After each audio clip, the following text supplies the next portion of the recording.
cada nova pesquisa de intenção de voto para presidente divulgada, o nosso pré-candidato à presidência da República, o senador Flávio Bolsonaro, tem se mostrado cada vez mais competitivo. E isso está deixando o sistema de forma assim, parecida àquele animal acuado, que se torna cada vez mais perigoso e vai para o tudo ou nada. Esse está sendo o comportamento do sistema. Eles estão se sentindo acuados porque o povo não quer mais o que está aí, não quer mais esse desgoverno do PT, esse bando que tomou a presidência da República, essa quadrilha. O povo já deixou bem claro que não quer mais e eles querem empurrar a goela abaixo um modelo que eles chamam de democracia. Dizem que estão o tempo inteiro defendendo a democracia para não voltar à barbárie, o fascismo, como eles chamam aí a direita, né? E aí, o que acontece? Hoje foi divulgado aí a notícia do Paraná Pesquisa, a pesquisa do Paraná Pesquisas, né? Flávio tem 45,2% contra 44,1% de Lula no segundo turno. Eu vou mostrar para vocês daqui a pouco que este índice aqui de Flávio Bolsonaro, os 45,2%, ele aumentou do mês passado para cá, na Paraná Pesquisas. E isso, então, está deixando o sistema de uma forma, assim, em desespero. Eles estão tão desesperados que o Alexandre de Moraes, ele já deu 24 horas para a defesa do Jair Bolsonaro explicar uma postagem que o Eduardo Bolsonaro... na verdade, não é uma postagem, né?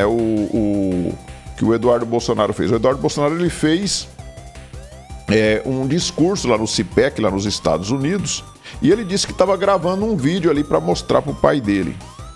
E estão dizendo, então, aí o Alexandre de Moraes e o pessoal da extrema esquerda dizendo que não, que o Bolsonaro está proibido de usar celular. E como assim que o Eduardo ia mandar um vídeo para ele, né? Então tá aqui, ó. O Moraes já deu 24 horas para a defesa do Jair Bolsonaro explicar a postagem que o filho Eduardo Bolsonaro afirma está fazendo um vídeo para mostrar o pai preso em regime domiciliar. E essa decisão do Alexandre de Moraes, ela se baseia numa postagem de um militante do PT. O militante do PT postou lá no X, esse militante aqui, ó, Júlio Freires, e ele mesmo fala aqui, ó, o meu post no X, o cara tá todo orgulhoso, né? Tá todo orgulhoso de ser um dos... Não tinha lá no nazismo aqueles caras que denunciavam os próprios conhecidos, até parente? Pois é, esse pessoal da esquerda é dessa turma aí. Então ele tá orgulhoso de ter feito uma postagem e o Alexandre de Moraes ter usado a postagem dele para fazer a decisão. Então tá aqui, ó, o meu post no X, que denunciava a gravação feita por Eduardo Bolsonaro para o pai durante o evento da extrema-direita estadunidense no Texas, foi pauta da Globo News. Olha, o cara tá muito orgulhoso, né? Nossa, parabéns, Júlio Freires, você é o cara. A emissora mostrou que o ministro Alexandre de Moraes usou a minha denúncia para pedir explicações à defesa de Bolsonaro sobre a possível quebra das medidas impostas na prisão domiciliar, que inclui a proibição de usar celular. Então o Alexandre de Moraes agora não tem mais Ministério Público para denunciar para ele.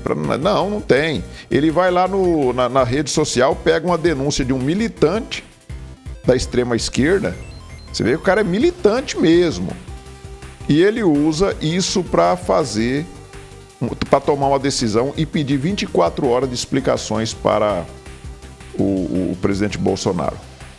O Eduardo Bolsonaro falou lá, estou aqui gravando esse vídeo para mostrar para o meu pai. Tá, mas e aí, o que o Bolsonaro fez? O que o Bolsonaro fez, cometeu de crime aqui para ele ter que voltar para a cadeia? O pessoal da extrema esquerda tá todo mundo desesperado aqui para o Bolsonaro voltar para a cadeia. O Bolsonaro tem que morrer na cadeia, onde já se viu, né? O Lula não, o Lula foi condenado injustamente, porque o Moro perseguiu o Lula, né? Foram 3 instâncias de condenação do Lula, né? 3 instâncias, 6 anos julgando o Lula. Mas o Bolsonaro, que foi julgado a toque de caixa por uma única instância, por seus inimigos, aí não, aí tem que mofar na cadeia porque ele é bandido. E então nós temos, nessa pesquisa do Paraná Pesquisa, nós temos este cenário aqui, tá o gráfico, né? O Lula tem 44,1 e o Flávio 45,2. E aí eu quero mostrar para vocês aqui, ó, no levantamento anterior de fevereiro, o Flávio somava 44,4 enquanto o Lula tinha 43,8. Tava bem juntinho, né? Agora já abriu um pouquinho mais. Você vê que vem só abrindo, ó. Então este é o cenário que nós temos a cada pesquisa que é feita, o Lula despencando e o Flávio subindo. E isso está deixando essa gente desesperada. E eu vou falar, eu não vou fazer neste vídeo aqui, eu vou fazer um segundo vídeo para falar sobre isso. E eu vou mostrar uma fala do Reinaldo Azevedo que vai por uma linha que eu tenho falado aqui.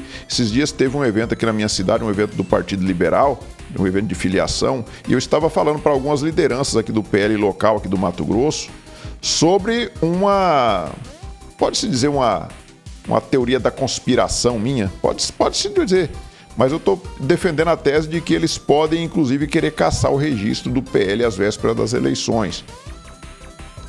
O desespero pode levar a isso, sim. Eu vou mostrar para vocês num segundo vídeo que eu vou fazer para falar sobre um vídeo do Reinaldo Azevedo. Mas aí vamos ver aqui, ó.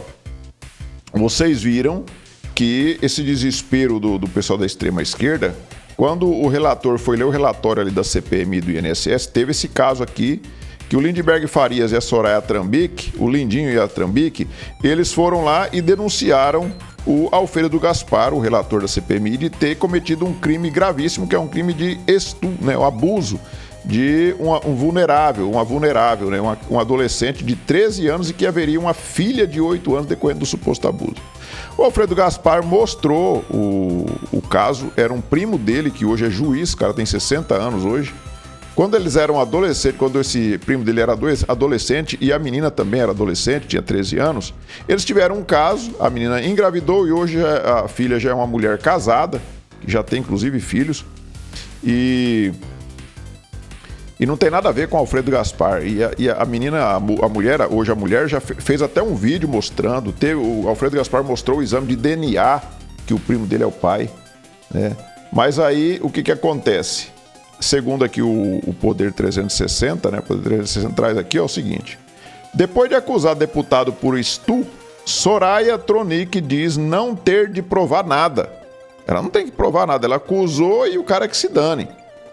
Senadora citou o precedente da justiça sobre presunção de paternidade quando o possível pai se recusa a fazer exame de DNA durante investigação de paternidade. Não tem nada a ver. Uma coisa é uma coisa, tem uma mulher lá que é mãe, teve filho, e aponta o possível pai e aquele possível pai se recusa a fazer o exame de DNA. É totalmente diferente de você acusar uma pessoa de um crime gravíssimo, como é o que foi acusado aqui o Alfredo Gaspar, de ter né? De ter abusado de uma menor. Não tem nada a ver. O ônus da prova cabe a quem acusa. E aí nós temos aqui a Soraya Tronic, há 2 dias atrás ela disse o seguinte: Alfredo Gaspar, pare de falar e submeta-se ao exame de DNA, só isso. E quem falou que a Soraya Tronic tem o poder de obrigar alguém a se submeter ao exame de DNA de uma coisa que ela acusou? Suas supostas possíveis vítimas já estão sob a tutela do Estado e o que lhe resta é produzir a prova e nada mais. Quem tem que produzir a prova é quem acusa. A Soraya Tronic e o Lindenberg Farias é que devem produzir essa prova aí. E depois a Soraya Tronic, como trouxe ali aquela notícia do Poder 360, ela faz essa postagem aqui, ó, para esclarecer os leigos, mas também os não leigos mal intencionados que estão tumultuando o caso do DNA do deputado. Não, ninguém está tumultuando o caso do DNA do deputado. Aqui está sendo feito um questionamento a Soraya Tronic e ao Lindenberg para eles provarem aquilo que eles acusaram. Eles acusaram o cara de ter abusado de uma menor. Então quem tem que provar isso daí são eles. Não é DNA que o Alfredo Gaspar é obrigado a fazer, não. Nós não temos o dever de provar absolutamente nada. Tem sim, a não ser que não exista mais lei aqui no Brasil, né? Mas tem sim. A investigação de paternidade no Brasil tem início sem provas, é óbvio. Tá, mas e quem tá falando de investigação de paternidade? Vocês acusaram o cara de ter uma menor. Caso contrário, não haveria necessidade de se processar. A rainha das provas, nesse caso, é o exame de DNA. Não, a rainha das provas aqui é vocês têm que provar que o cara realmente cometeu o abuso a menor. No entanto, se houver recusa do suposto pai em realizá-la, aplica-se a presunção relativa de paternidade. Meu Deus do céu, hein? Aí cita a súmula 301 do STJ. Embora não seja obrigado a fornecer material genético, a recusa somada a outros indícios geralmente resulta na declaração de paternidade. O ônus da prova é, em regra, do autor, mas a recusa inverte essa lógica ao presumir o fato. Tá, aí inverte o ônus da prova quando a mãe fala que a pessoa é o suposto pai e aquele suposto pai acha que não é e não quer também fazer o exame de DNA. Aí inverte o ônus da prova. Ele tem que provar que ele não é o pai. Aí eu concordo. Mas nesse caso aqui de uma acusação gravíssima, de um crime gravíssimo aqui, quem tem que provar são os acusadores. Não inverte o ônus da prova, não. E a mulher fala que é advogada, ainda vem falar em leigos aqui. E não leigos mal intencionados. Ela é uma não leiga mal intencionada, porque ela é advogada e vem com uma ladainha dessa aqui. Nesses casos, a parte ré tem o ônus de desconstruir a prova pericial ou os indícios de paternidade apresentados. Além disso, estamos tratando de vulnerável, pois a suposta vítima na data do fato era menor de 14 anos e essa ação penal é pública e incondicionada à representação, a partir do momento em que a notícia do crime chega às autoridades competentes, o que já ocorreu no caso concreto. Se eu precisar desenhar, me avisem, tá? Farei um PowerPoint para facilitar a vida dos interessados no caso. E ainda é cínica, né? A mulher ainda é cínica, ainda vem com cinismo, fazendo chacotinha. Isso aqui tem que perder o cargo, sabe? Tem que perder o cargo. E essa mulher aqui, essa mesma que diz que nós não somos de conservadores, não. O Bolsonaro não é conservador, nós bolsonaristas não somos conservadores. Conservador é ela e o Lula. Não, se você não está acreditando, eu vou mostrar para vocês aqui. Olha o que disse aqui a Soraya Tronic. Então, eu sou o que for necessário. E o Brasil não se resume a dois homens. Então, não é uma questão de ser lulista, bolsonarista, apesar de que eu não considero os bolsonaristas de direita. Primeiro, porque o verdadeiro conservadorismo não é o de costumes, é o institucional. Então, quando você é menos Estado e quando você é liberal na economia, você não se mete nem na religião das pessoas, você não se mete no que as pessoas estão fazendo dentro de suas casas, nas famílias, desde que ali não haja crime, tá? Então, eles não são conservadores. E aí eu faço o paralelo. Quem foi conservador? O governo Lula, que segurou, e nós, com todos nós, que seguramos, junto com o Supremo, que seguramos a nossa democracia até hoje. Isso é ser conservador. Ou seja, né, a Soraya Tronic e o Lula que são conservadores. Nós, da direita bolsonarista, nós não somos conservadores. A Soraya Tronic e o Lula é que são conservadores. Durma-se com um barulho desse. E aí, por que a Soraya Tronic tem tanto ódio do bolsonarismo, né? Tem tanto ódio do Bolsonaro, do bolsonarismo. Por que será? Vocês se lembram que lá em 2018 ela foi eleita, lá em Mato Grosso do Sul, se dizendo a senadora do Bolsonaro. Vou até deixar aqui para vocês o panfletinho dela lá de 2018. Isso aqui é lá de 2018, tá? A senadora do Bolsonaro, a Soraya Tronic. Aí depois que ela foi eleita, ela virou a casaca e virou inimiga do Bolsonaro. E aí quando teve lá a eleição de 2022, durante o debate, quando caiu ali o Bolsonaro e a Trambique para debaterem, o presidente Bolsonaro, ele disse isso daqui que eu vou mostrar para vocês, para Trambique. E eu acho que aí ele desmascarou ela, e aí ela ficou com mais raiva ainda. Então, você vai entender agora por que ela virou inimiga do Bolsonaro, da família Bolsonaro. E com essa desmascarada que o Bolsonaro deu nela aqui, ela ficou ainda com mais raiva ainda do Bolsonaro. Vamos ver então como que foi aqui a fala do Bolsonaro para ela. A senhora seria muito dócil comigo, por exemplo, se eu tivesse atendido a senhora em todos os cargos que a senhora pediu para mim, por ofício assinado aqui. Tá?